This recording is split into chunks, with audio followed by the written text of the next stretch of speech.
हा मोदींचा परिवार आहे ना, तर मोदींचा परिवार नुसता बोलून होत नाही. मोदींच्या परिवारात आधी परिवार असणारी जी आपली धर्मपत्नी आहे, जिचं 17 महिन्यांचं बाळ आहे, तिच्यावर इतके घाणेरडे आणि गलिच्छ आरोप करण्याच्या आधी तिच्याशी बोला. ती वारंवार सांगते की मला एकही रुपया नको. ती माध्यमांच्या सर्व डिजिटल तथा प्रिंट माध्यमांच्या मान्यवर प्रतिनिधींचे मनपूर्वक स्वागत आहे. या पत्रकार परिषदेत माझ्या समवेत विदर्भ समन्वयक आयुष्यमान सुरेशजी साखरे, जिल्हा प्रमुख देवेंद्रजी गोडबोले, पश्चिम विदर्भाच्या संघटिका आसावरीताई देशमुख, सुशीलाजी नायर आणि सगळे मान्यवर पदाधिकारी उपस्थित आहेत. ही पत्रकार परिषद एका महत्त्वाच्या विषयावर पक्षीय राजकारणाच्या पलीकडे जाऊन एका अत्यंत संवेदनशील मुद्द्यासाठी तातडीने बोलावली गेली. आपल्या सगळ्यांना याची कल्पना आहे की ज्या पद्धतीने एकूण राज्यभरात आणि देशभरातलं वातावरण चालू आहे, महिलांची जी हेळसांड होतीये, एकीकडे आमचे सन्माननीय पंतप्रधान मोदीजी असं सांगत आहेत की मोदी का परिवार है, मोदी की गॅरंटी है. मोदीजींचा परिवार कुठे आहे, आम्हाला जरा त्याची उत्तरं हवी आहेत. कारण ॲथलेटिक्समध्ये खेळणाऱ्या, ऑलिम्पिकमध्ये खेळणाऱ्या ज्या मावल्यांनी या देशासाठी सुवर्णपदकं मिळवली आणि ज्यांनी भाजप खासदार ब्रिजभूषण यांच्यावर लैंगिक शोषणाचे आरोप केले, काय त्या मोदीजींच्या परिवारात येत नाहीत का? कारण त्यांना न्याय मिळालेला नाही. हाथरस, उन्नाव, कठुआ इथल्या ज्या पीडिता आहेत, काय त्या मोदीजींच्या परिवारामध्ये येत नाहीत का? त्यांनाही न्याय मिळालेला नाही. मी काल वर्ध्याच्या दौऱ्यावर होते, परवा दिवशी. तेव्हा वर्ध्याच्या दौऱ्यावर काही लोक भेटायला आले होते. वर्धा बुलढाणा समृद्धी महामार्गावर जो अपघात झाला, या अपघातामध्ये 25 ते 30 लोक मृत्युमुखी पडले, ज्यांचे मृतदेहही ओळखता येत नव्हते. आणि त्यावेळेला सरकारने त्यांना 25 लाख रुपये प्रत्येकी देऊ केले होते.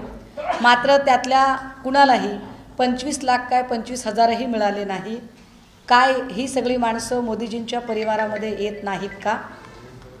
मणिपूरमध्ये 2 मायमाऊल्यांची विवस्त्र धिंड काढली गेली. यांच्यावरही म्हणजे मोदीजींना जगभर फिरायला वेळ आहे, निवडणुकांचा प्रचार करायला वेळ आहे, परंतु काय मणिपूरच्या त्या 2 बहिणी मोदीजींच्या परिवारामध्ये येत नाहीत का? मोदीजी त्यांचा परिवार म्हणून सगळी लोक लिहित आहेत. पण वर्ध्याची सभा संपल्यानंतर मी जेव्हा काल गोंदियामध्ये पोचले, त्यावेळेला गोंदियाहून परतत असताना मला या पूजाताई तडस भेटल्या, ज्या आत्महत्येच्या विचारापर्यंत पोचल्या, ज्या त्यांची आत्मसन्मानाची लढाई लढत आहेत. आपल्या सगळ्यांना याची कल्पना आहे की पूजा तडस यांचा आत्ताचे भाजपाचे उमेदवार खासदार रामदास तडस यांच्या मुलाशी विवाह झाला. हा विवाह कोणत्या परिस्थितीत झाला याच्याही बातम्या आपणच सगळ्यांनी केल्या होत्या की कारवाई टाळण्यासाठी म्हणून खासदार साहेबांच्या सुपुत्राने तो विवाह केला. पण त्यानंतर त्या मुलीचं पुढे काय झालं? काय मोदीजींच्या उमेदवाराने मोदीजींचा परिवार, मोदीजींच्या खासदाराचा परिवार, तो परिवार सांभाळला का? तर ज्या मुलीला कारवाईच्या भीतीने फक्त लग्न केलं आणि तिला एका फ्लॅटवर नेऊन ठेवलं, त्यानंतर तिची अवस्था काय झाली हे कोणीही बघितलं नाही. तो फ्लॅट नंतर विकून टाकला गेला. ज्यांना फ्लॅट मिळाला त्यांनी त्या मुलीला बाहेर काढलं. ती रस्त्यावर आली. तिचं बाळ छोटंसं सोबत आहे. ज्या बाळाला आत्ता दूध द्यायचं म्हटलं तर काय करायचं हा प्रश्न समोर आहे. हे खासदार रामदास तडस साहेबांचं मुलाच्या सोबत जे लग्न झालं त्याचं नगर वर्धा परिषदेतलं हे विवाह प्रमाणपत्र. लग्न करूनही जे आपला परिवार सोडून देतात ते मोदी का परिवार हॅशटॅग लावतात. हे फार चमत्कारिक आहे. हे फार भयंकर आहे. खरं तर देवाभाऊंच्या या सगळ्या ज्युरिडिक्शनमध्ये अशा काही घटना घडाव्यात हे फार विशेष आहे. ज्या पद्धतीने घर विकलं गेलं, ज्या घरामध्ये मी तिला व्यवस्थित ठेवलं आहे, आम्ही त्या मुलीला न्याय दिला आहे, असं जे खासदार रामदास तडस सांगतात, ते घर परस्पर विकून तिला त्या घरातून बाहेर ओढून काढण्यापर्यंतची मजल या लोकांची जाते. जेव्हा ही मायमाऊली रामदास तडस यांना न्याय मागायला म्हणून त्यांच्या जनसंपर्क घरात सुद्धा नाही, जनसंपर्क कार्यालयामध्ये जाते, त्यावेळेला तिला तिथूनही प्रताडित करून बाहेर काढलं जातं. तिच्या गरोदरपणातही तिच्याकडे लक्ष दिलं जात नाही. तिचं बाळ जन्माला आल्यानंतर 2 महिने वाट बघून ती कल्पना देते की अहो मी बाळांत आहे, माझ्याकडे जरा लक्ष दिलं गेलं पाहिजे. या छायाचित्रात तिचे वडील आहेत. खासदार रामदास तडस यांनी ज्या पद्धतीने तिच्याशी वर्तणूक केली, तिच्या वडिलांच्या समोर तिच्या बाळाच्या बापाचे पुरावे मागितले, यावर त्या बोलतीलच. परंतु हे फार वाईट आहे, अपमानास्पद आहे. यामध्ये पूजा तडस यांचे वडील अगदी आत्ता या 2 महिन्यापूर्वी मृत्युमुखी पडले. मोदीचा परिवार म्हटला जातो आणि हा सगळा परिवार उद्ध्वस्त केला जातो. हा कसला मोदीचा परिवार आहे? ही सगळी माणसं, मला फार याच्यात काही बोलायचं नाही, परंतु ज्या एका चिमुरड्याला घेऊन ही मायमाऊली न्याय मागतेय, किमान या वेळेला तरी तिला न्याय मिळेल का? मी आपल्याशी बोलेलच, पण मी जरा पूजाताईंना विनंती करेल की त्यांनी काही भूमिका मांडावी. नमस्कार, मी सौ पूजा पंकज तडस, वर्धेचे खासदार रामदासजी तडस यांची सून. मागील काळामध्ये कशाप्रकारे लग्न झालं हे तुम्हा सगळ्यांनी बघितलं. कशाप्रकारे स्वतःच्या मुलाला बलात्काराच्या आरोपातून वाचवण्यासाठी फक्त माझ्याशी लग्न करून स्वतःला वाचवण्यासाठी हे सगळं केलं गेलं. मला एका फ्लॅटवर नेऊन टाकलं गेलं. तिथे ज्या पद्धतीने माझ्याशी मला वागणूक दिल्या गेली,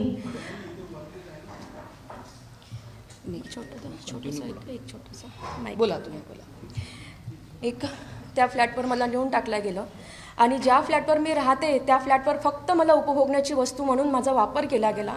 त्यातून या बाळाचा जन्म झाला आणि हे बाळ जन्माला आल्यानंतर हे बाळ कुणाचं आहे, या बाळाचा DNA कर म्हणत माझ्यावर घणाघाती आरोप लावले गेले. मी हे बाळ घेऊन, हे 17 महिन्याचं बाळ आहे माझं. एक खासदार माणूस, एक लोकप्रतिनिधी माणूस जेव्हा म्हणतो की बाई DNA कर, तर समाजातल्या मुलींनी कुठे जायचं?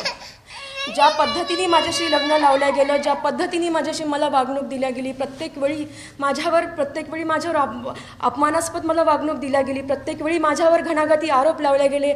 इवन जेव्हा मी त्यांच्या घरी गेली तेव्हा लोखंडी रॉडनी मला मारण्यात आलं. त्या लोखंडी रॉडनी मारण्याचे पुरावे पण मी तुम्हा सगळ्यांना देणार. म्हणजे एका स्त्रीवर तुम्ही एवढे अत्याचार करता.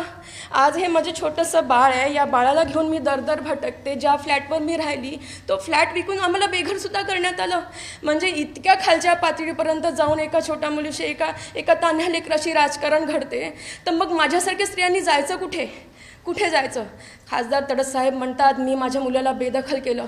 बेदखल केलं तर तुम्ही तुमच्या मुलाला घरात का ठेवता आणि मला एकटीला घराबाहेर का काढता?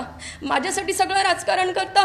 जर खासदार साहेब म्हणतात, त्यांचे लोकप्रतिनिधी म्हणतात की महिलांना 33% आरक्षण द्या, त्याच्यानंतर ते म्हणतात की वुमन एम्पॉवरमेंट, एवढ्या मोठ्या गोष्टी जेव्हा स्त्रियांसाठी करतात, तर मला न्याय का नाही मिळत? मोदी साहेब म्हणतात की देशामध्ये माझा परिवार आहे, देश हा संपूर्ण माझा परिवार आहे. त्याच परिवारातली एक व्यक्ती म्हणजे खासदार रामदासजी तडस, त्यांच्या सभेसाठी 20 तारखेला मोदीजी वर्धेमध्ये येणार आहेत. मला त्यांना एकच विनंती करायची आहे, मी तुमच्या परिवारातली लेक पूजा तडस, मी तुम्हाला न्याय मागते की जर मी तुमच्या परिवारातला हिस्सा आहे तर या बाळाला न्याय द्या. या बाळाच्या अस्तित्वाचा प्रश्न आहे, माझ्या अस्तित्वाचा प्रश्न आहे, माझ्या स्वाभिमानाचा प्रश्न आहे. जेव्हा लोक म्हणतात की DNA कर, आज मी समाजासमोर जेव्हा जाते तेव्हा मला माझ्याकडे घाणेरड्या नजरेने लोक बघतात की या बाळाचा बाप कोण आहे. इतक्या घाणेरड्या शब्दामध्ये तुम्ही माझी अवहेलना करता. आज मी आहे, उद्या माझ्यासारख्या 10 पूजा समोर येतील. हे बाळ आहे माझं, या बाळाकडे बघा आणि मला सांगा माझं कुठे चुकते, माझा अपराध काय. माझ्यासारख्या मुलीला तुम्ही DNA मागता, करायला तयार आहे मी DNA. माझा फक्त एकच हे आहे की कोर्टातून करा, सर्व समाजासमोर करा, मी DNAला तयार आहे. पण माझी अशी अवहेलना, माझा असा अपमान तर करू नका. ॲटलिस्ट जे काही आहे ते सर्व मी तुमच्यासमोर मांडलं, कशा पद्धतीने लग्न झालं, काय झालं. मला साधं 2 वेळचं अन्नसुद्धा देत नाही. या बाळाला दूध पाजण्यासाठी मला कणकेचा घाटा करून पाजावा लागतो. इतकी दयनीय अवस्था माझी करता. माझा दोष काय आहे ते मला सांगा. आणि ज्या लोकप्रतिनिधीचे तुम्ही त्यांची सभा घ्यायला जिथे वर्धेत येणार आहात, तिथे तुम्ही मला थोडा वेळ द्या आणि माझी ही समस्या जाणून घ्या की एक लोकप्रतिनिधी जेव्हा आपल्या सुनेला न्याय देऊ शकत नाही तर ते समाजाला काय न्याय देतील. या पूजाताई तडस, ज्या खरं तर त्या मला वर्ध्याच्या सभेत भेटल्या असत्या तर मी त्यांना वर्ध्यातच लोकांच्या समोर उभं करू शकले असते. परंतु मी वर्ध्यातून बाहेर पडल्यानंतर मी काल गोंदियाच्या दौऱ्यावर असताना त्यांचा माझा संपर्क झाला आणि त्या मला असं विचारत होत्या की मोदीजींचा परिवार आहे, 20 तारखेला मोदीजी वर्ध्याला येणार आहे, तर त्यांच्या परिवारातल्या त्यांनी ज्यांना तिकीट दिलंय ते माझा परिवार उद्ध्वस्त करत आहे. तर मोदीजींनी आम्हाला 20 तारखेला वेळ द्यावा आणि वर्ध्यामध्ये येत असताना त्यांनी पूजा तडस या त्यांच्या लेकीला सुद्धा न्याय द्यावा, एवढी माझी ताई मदत करा, यासाठी म्हणून ही मायमाऊली काल संपर्कात आलेली होती. मला असं वाटलं की मी आपल्या सगळ्यांच्या समोर या एका महाराष्ट्राच्या लेकीची व्यथा मांडली पाहिजे. खरं तर भाजपमधल्या अशा असंख्य किस्से बाहेर येतील. रिंकी बक्सला आजही न्याय मागते. राहुल शेवाळेंनी काय पद्धतीने तिच्यावर केसेस टाकून तिला जायबंदी केलंय हे वेगळं सांगायला नको. सोलापूरचे जिल्हाध्यक्ष श्रीकांत देशमुख यांच्या विरोधात निर्मला यादव रोज न्याय मागते. अशा अनगिनत कहाण्या, अनगिनत विराण्या आहेत. आमची विनंती असेल मोदीजींना की एकीकडे प्रभू श्रीरामाचे आपण वारसदार, अनुयायी वगैरे म्हणवताय, तर प्रभू श्रीरामांचा एकवचनी एकपत्नी बाणा, प्रभू श्रीरामांचे विचार आम्ही स्वीकारलेत असं म्हणणाऱ्या भाजपमधल्या लोकांना त्यांनी शिकवायला हवेत. कारण एकवचनी एकपत्नी एवढा संस्कार जरी शिकवला तरी अनेक मायमाऊल्यांचे संसार वाचतील. आणि 20 तारखेला ज्या पद्धतीने पूजा तडस यांनी मोदीजींना वेळ मागितला आहे, आपल्या सगळ्यांच्या साक्षीने पंतप्रधान महोदयांनी या एका लेकीची ही हाक आणि तिची फिर्याद ऐकण्यासाठी 20 तारखेला वर्ध्यामध्ये वेळ द्यावा ही अपेक्षा आहे. मी आपल्या प्रश्नांची उत्तर द्यायला तयार आहे.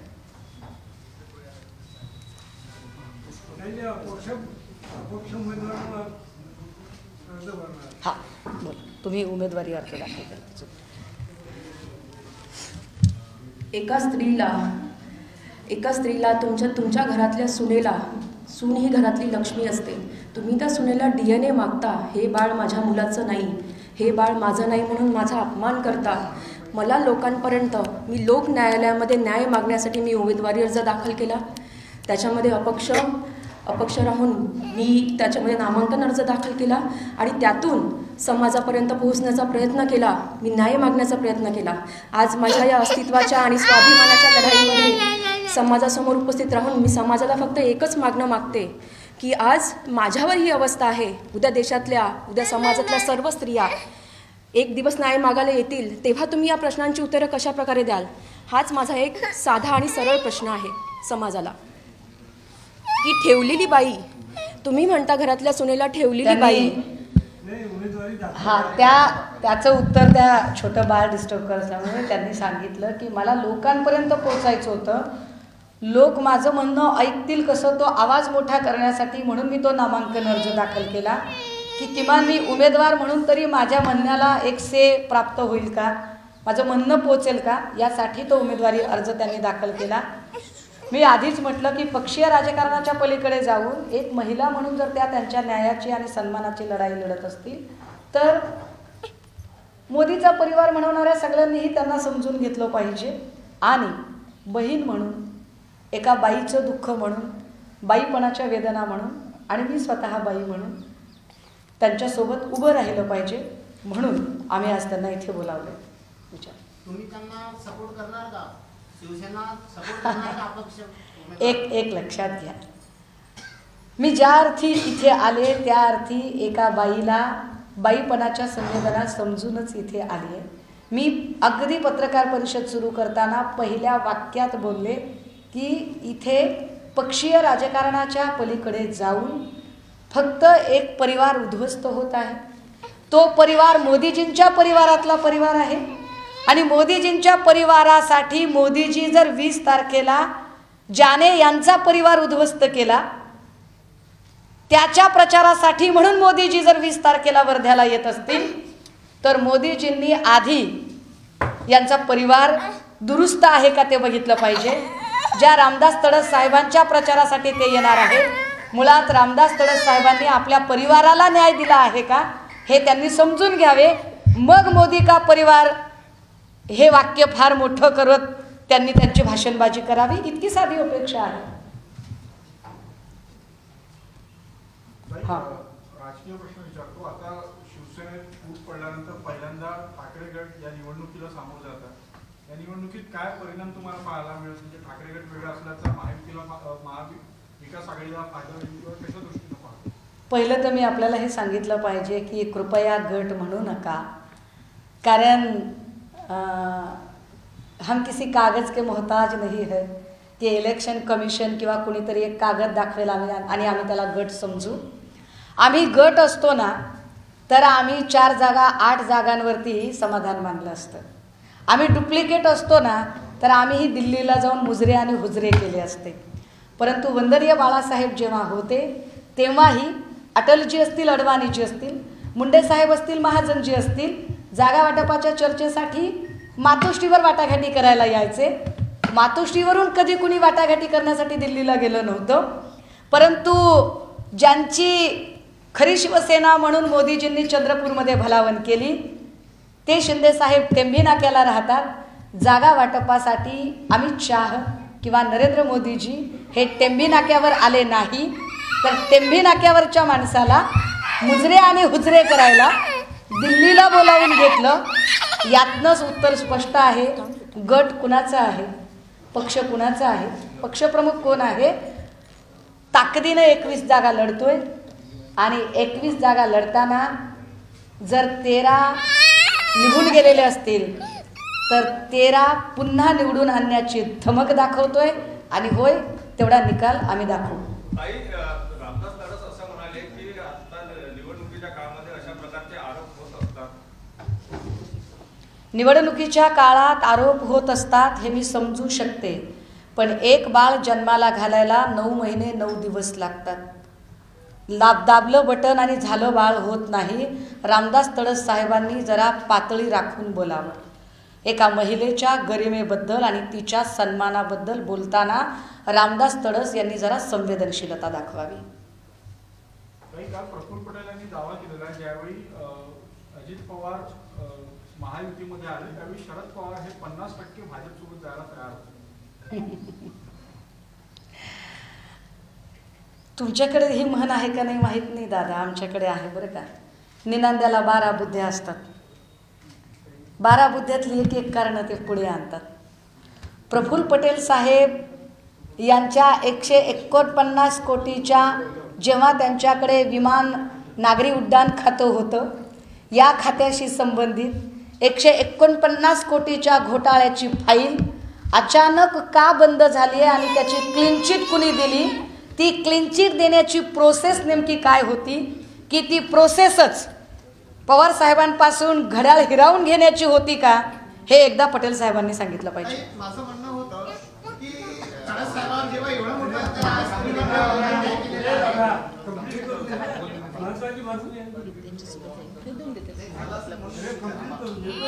झालं पण माझं उत्तर झालं तेव्हा. माझं म्हणणं होतं तडस साहेब जेव्हा उमेदवार म्हणून फॉर्म भरलेला आहे त्यांनी आपल्या घरची स्थिती एवढी म्हणजे प्रसिद्ध आहे त्या स्थितीला आपण न्याय देऊ शकत नाही.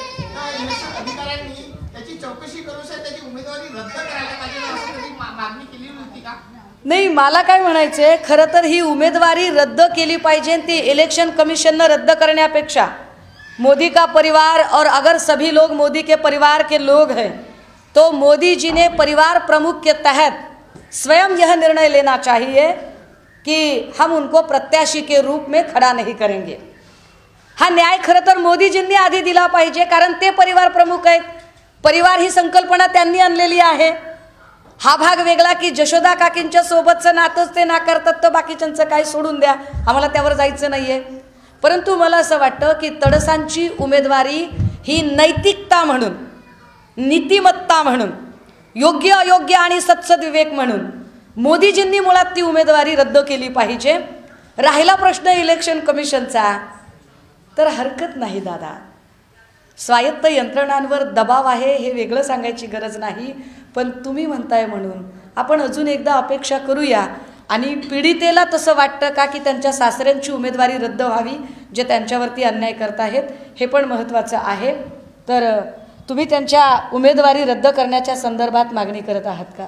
मी माझ्यावर होणाऱ्या अत्याचाराविरोधात ही लढाई लढत आहे. मी कोणाचीही उमेदवारी रद्द करा किंवा मी कोणाची उमेदवारी ठेवा किंवा यांना सीट द्या, मी असं कुठेही काहीही बोललेली आहे. मी एक स्त्री स्वाभिमानाची मी लढाई लढत आहे आणि त्या स्वाभिमानासाठी मी एवढी झटत आहे. जवळजवळ 2-2.5 वर्ष झाले, बाळ 17 महिन्याचं आहे. कुठेतरी मला न्याय मिळावा. आणि जर ते म्हणतात की वुमन एम्पॉवरमेंट, तर तुम्ही आधी घरातल्या स्त्रियांना न्याय द्या, त्यानंतर तुम्ही समाजातल्या स्त्रियांपर्यंत पोहोचा. बस माझं एक छोटीशी. या उत्तरावरून अजून एक गोष्ट स्पष्ट होते की इथे पक्षीय राजकारणाचा विषय नाही. इथे परिवार, मोदीजींचा परिवार मोदीजी वाचवणार आहेत का, त्या परिवारातल्या एका लेकीला ते न्याय देतील का? 20 तारखेला वर्ध्याला आल्यावर मोदीजींनी हा परिवारातला तंटा सोडवावा आणि त्या लेकीला न्याय द्यावा. मग त्यांनी बाकीची भाषणबाजी आणि प्रचार फेरी करावी. सुधीर मुनगंटीवारांचं उदाहरण, ज्या पद्धतीने सुधीर मुनगंटीवारांनी वक्तव्य केली, एकूण या लोकांची सगळी जर सेन्सलेस वक्तव्य बघितली किंवा कुलदीप सेंगरसारख्या बलात्काराच्या समर्थनार्थ मोर्चे काढणारी भाजपा, बिल्किस बानोच्या आरोपींना पेढे भरवणारी भाजपा, महिलांच्या प्रती किती संवेदनशील आहे हे वारंवार दिसतंय. आणि एक मात्र नक्की, सुधीर मुनगंटीवारांची उमेदवारी रद्द करावी ही मागणी आम्ही ठामपणे करतो.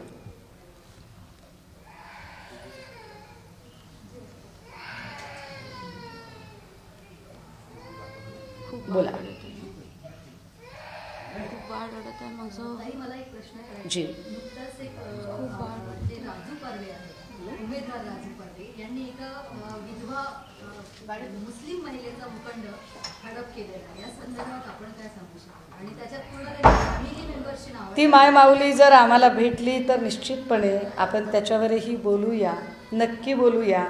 कारण मला वारंवार असं वाटतं की राजकारण, प्रत्येक गोष्टीत राजकारण शोधण्यापेक्षा मुळात आपल्याला तिथे कन्व्हिक्शनपर्यंत पोचता येतं का, न्याय देता येतो का, हे जास्त माझ्यासाठी महत्त्वाचं आहे. पण हेही जास्त महत्त्वाचे की एवढ्या सगळ्या घटना नागपूर आणि नागपूर भागात घडतात, गृहमंत्र्यांच्या एरियामध्ये एवढ्या सगळ्या घटना घडतात आणि गृहमंत्र्यांना या सगळ्या गोष्टींचा पत्ताच लागत नाही. हे देवाभाऊंचं अपयश आहे, हे पुन्हा एकदा अधोरेखित केलं पाहिजे.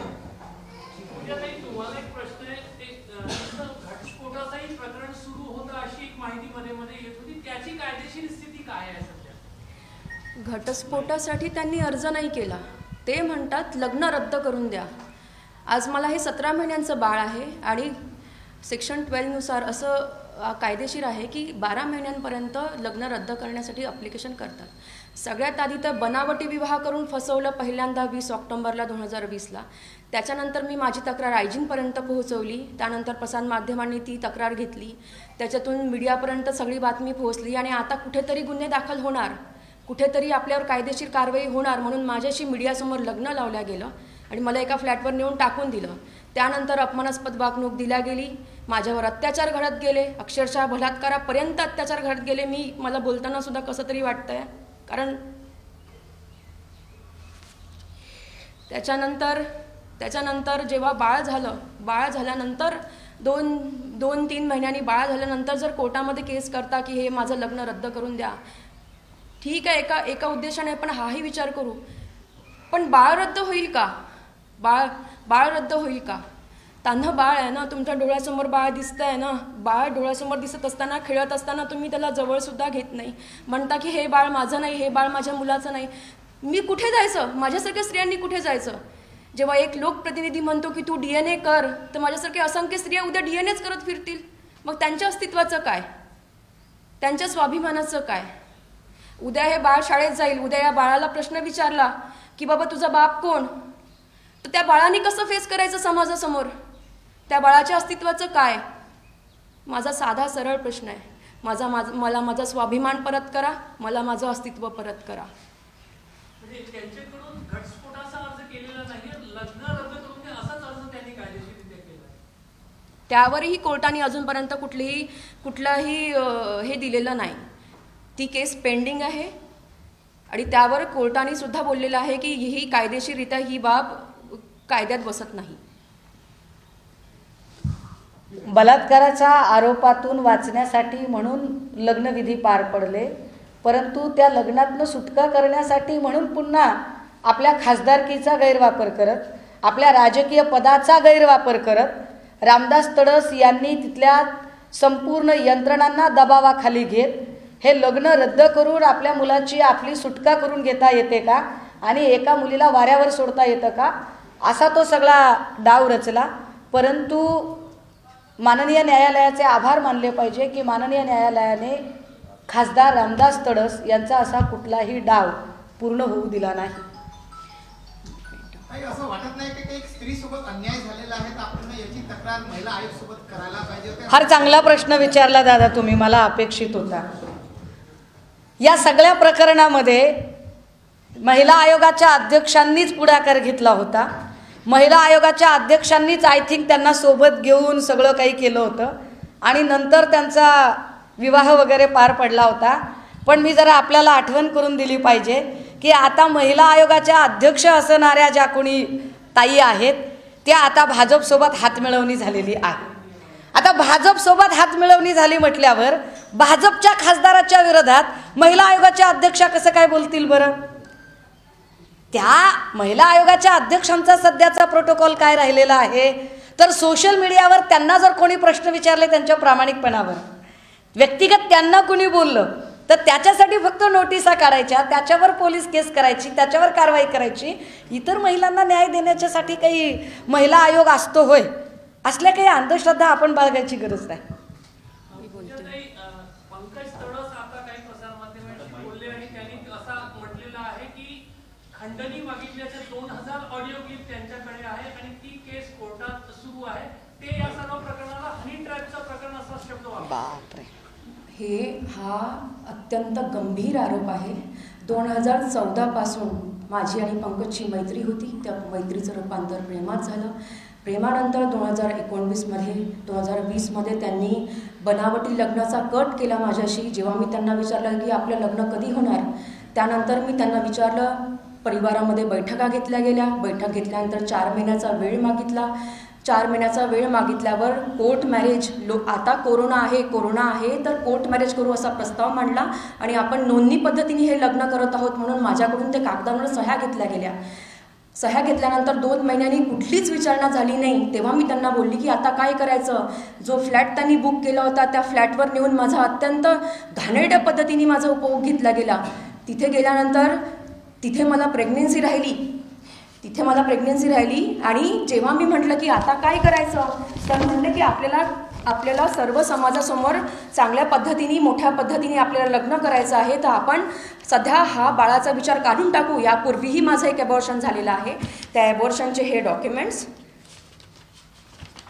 सेवाग्राम रुग्णालयाचं हे ॲबॉर्शनचं डॉक्युमेंट, याच्यात सगळ्यात साफ लिहिलेलं आहे की 1 month 3 days ॲबॉर्शन झालेलं आहे. ते ॲबॉर्शन करून घरीच गोळ्या औषधे देऊन माझा गर्भपात करण्यात आला. त्यानंतर मला वाऱ्यावर सोडलं गेलं आणि घाणेरड्या पद्धतीने माझ्यावर आरोप लावले गेले की हे बाळ माझं नव्हतं, तू लग्नाच्या पूर्वीच आणलं वगैरे वगैरे. खूप घाणेरडे आरोप लावले गेले. त्यानंतर मी समाजासमोर निघाली, मी लोकांना मदत मागितली. आता सध्याच 13व चित्रपटाचे जे दिग्दर्शक आहेत हरीशजी थापे, त्यांनी स्त्रियांवर होणाऱ्या अत्याचाराविरोधात एक चित्रपट काढला, त्यांच्यापर्यंत पोहोचली, सर्व समाज माध्यमांपर्यंत पोहोचली.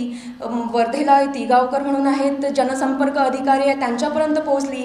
IG, DG, गृहमंत्री, मुख्यमंत्री यशोमतीताई ठाकूर, त्याच्यानंतर नवनीतजी राणा, त्यानंतर चित्राताई वाघ, त्याच्यानंतर रुपालीताई चाकणकर, सगळ्यांपर्यंत पोहोचली. सगळ्यांना माझ्याविषयी मी सगळं सांगितलं.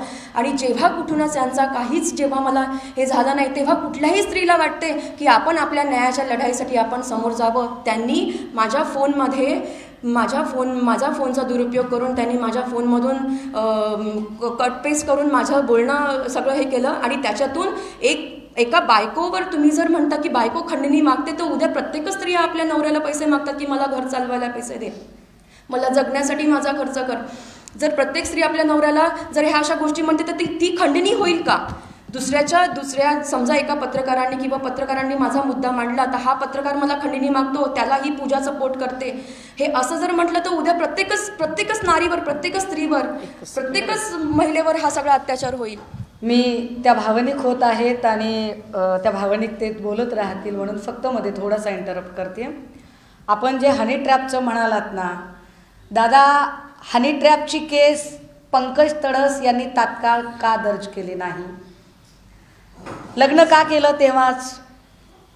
का लगेचच त्यांना हनी ट्रॅपचे आपण गुन्हा दाखल केला पाहिजे असं वाटलं नाही? का सायंकाळी लगेच माध्यमांना समोर करून त्यांनी लग्नाचा सगळा प्रस्ताव दाखल केला? का खासदार रामदास तडसांनी नाही आम्ही तिला स्वीकारलंय, आम्ही तिला घर दिले वगैरे म्हटलं? तेव्हा त्यांना हनी ट्रॅप, खंडणी या सगळ्या गोष्टी आठवल्या नाही का? मूल जन्माला, बरं एकदा गर्भपात झाला त्याही वेळेला त्यांनी का सांगितलं नाही की हनी ट्रॅप आहे? दुसऱ्यांदा दिवस गेले, बाळ झालं, बाळ 17 महिन्याचं झालं आणि आज ज्या वेळेला ती न्याय मागायला म्हणून पुढे आली तेव्हा अचानक पंकज तडसांना हा साक्षात्कार झाला की हा हनी ट्रॅप आहे. मला वाटतं पंकज तडस आत्ता जर हा लाईव्ह इंटरव्ह्यू बघत असतील आणि तुमच्यामध्ये बाप म्हणून थोडीही संवेदना असेल, राजकारणाच्या पलीकडे जाऊन, पुन्हा सांगते की राजकारणाच्या पलीकडे जाऊन माणूस म्हणून थोडी जरी माणुसकी शिल्लक असेल तर आजूबाजूच्या सल्लागारांना थोडे बाजूला करा आणि शांत डोक्याने 10 मिनिटं विचार करून आपल्या पत्नीशी एकांतात बोला. हा मोदींचा परिवार आहे ना, तर मोदींचा परिवार नुसता बोलून होत नाही.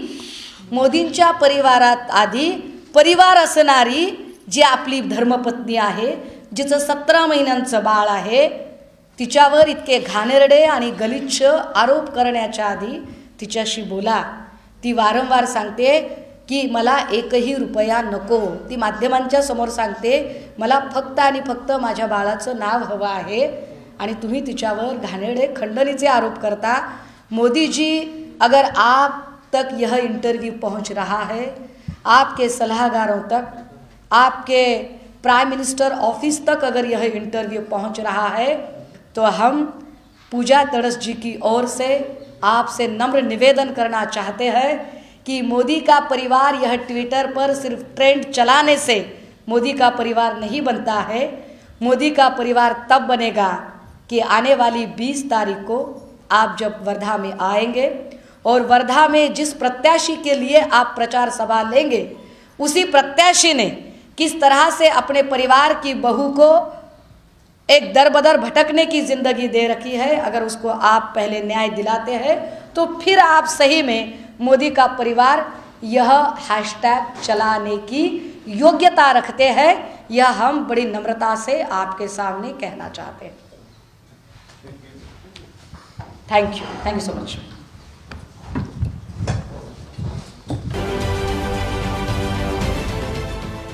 देश विदेशातील प्रत्येक घडामोडींचे लाईव्ह अपडेट मिळवण्यासाठी आता साम टीव्हीच्या सर्व सोशल मीडिया प्लॅटफॉर्मला लाईक, फॉलो आणि सबस्क्राईब करा. तसंच सर्व नोटिफिकेशनसाठी बेल आयकॉन प्रेस करायला विसरू नका.